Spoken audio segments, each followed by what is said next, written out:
Yo, what is up, guys? There's some crazy nerfs happening to the God comp specs. And wow, if you play any Mythic Plus or you've been plugging any keys, pushing any higher content, or if you're watching the great push right now, you know what specs I'm talking about. They are broken beyond belief. It's Guardian Druid, Holy Paladin, Fire Mage, Shadow Priest, and Augmentation Evoker.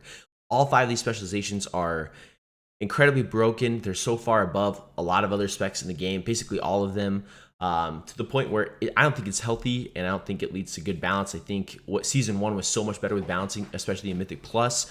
So these are great changes. There's even buff into some classes like Unholy DK and Ret Paladin. I haven't seen all the changes, but we're going to go through them real quick together. Sorry, my cat's being goofy with me right now. So yeah, let's just go over through it real quick. So Dragonflight class tuning coming on the weekly reset. God comp nerfs. Okay, so classes.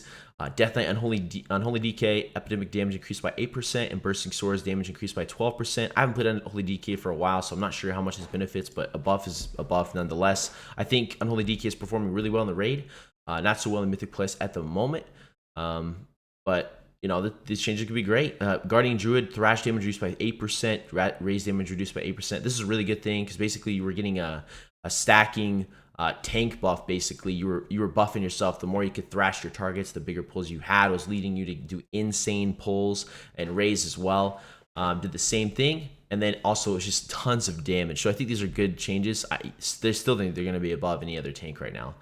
Evoker Augmentation Evoker is adding a significant amount of damage to their party while also providing strong utility and survivability. For this week, we'd like to reduce some of the damage contributions from their buffs to help them bring more in line with other classes. Breath of Eons accumulates 10% of damage done by allies with your Ebb and Might was 15%, so a 5% nerf there. And Fate Mirror's chance to proc has been reduced to 10%, was 50%, so 5% nerf there. I still don't think that's enough, to be honest with you. I still think Augmentation is going to be really good. Maybe they're still trying to keep it in line. They want Augmentation to do well, obviously, right? Because it's their new spec, their new class, you know, all that stuff. It makes sense. I want it to do well. I just don't want it to overperform so much that you have to have one basically in higher content. Or even just low content. It's nice to have one. So 100 marksmanship, multi-shot damage increased by 8%, while explosive shot damage increased by 10%. Trick shots increase the damage of your next aim shot. Rapid fire by 70% was 65. So a 5% nerf to AoE, explosive shot, multi-shot is just, that's nice, man. This is great. Marksmanship hasn't been doing so hot, so it's cool to see that change. All right, Fire Mage, dude. Holy shit. Flame Strike, Flame Patch, Conflagration, Meteor damage, Phoenix Flames, and Living Bomb damage all reduced by 10%. A huge 10% nerf there. Those are big changes. That's insane. Frostcom Storm damage reduced by 6%, decreased by 6%. Blizzard damage and Frozen Orb damage decreased by 8%. Makes sense. I think Frost is actually performing really well. I still think they're going to be a great specialization. I still think Fire is going to be really good too. But I think bringing down this specialization and this one will help it so that some other specs can shine a little bit more. This is warranted. Holy Paladin is broken. I think it's honestly, besides Augmentation, I think Holy Paladin is like, if you look at how many people are playing Holy Paladin compared to the other heroes right now, just because of the difference in their abilities and how well they're healing, their healing output, what they bring to the group, it is nuts. So many people playing this. All healing reduced by 5%. Yeah, that makes sense. Light's protection now reduces damage taken by 10% with 16%. Okay.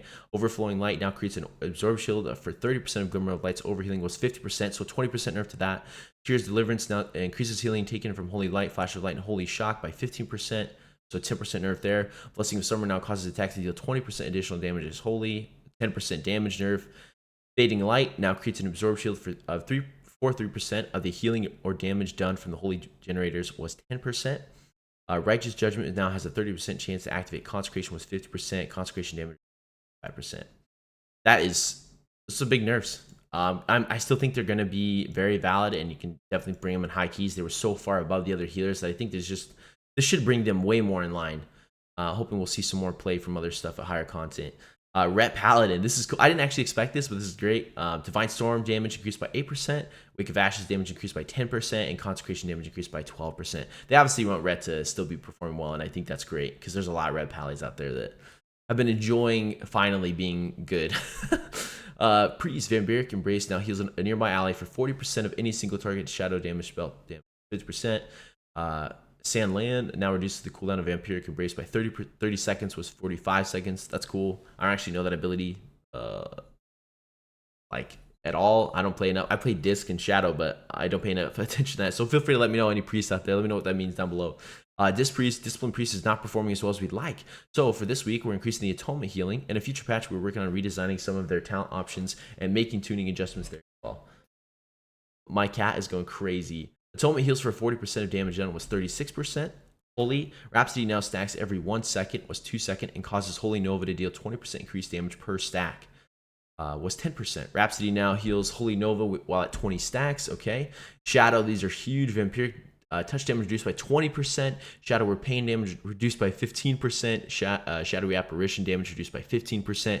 And Healing from Vampiric Embrace is no longer reduced by 20% in PvP combat. Oh, cool. So some more nerfs to Shadow. I still think they're going to be really good. Outlaw Rogue, all ability damage increased by 5%. Nice. Auto attack damage increased by 5%. This is great. 5% little buff there for Outlaw. I think Outlaw is still doing pretty good, but I think a 5% buff will be insane. That's awesome. Warrior Ravager damage increased by 8%. Thunder Shore damage increased by 8%. And Fury Improved Whirlwind increases your next single target abilities by 55% up from. Nice. Another 5% buff there. Yo, these changes are crazy, guys. I'm super excited for these. I think they're warranted. Let me know what you guys think down below. And I'm curious to see how if the meta will be changing at all next week. So thank you guys for watching. I'll catch you next video. Peace.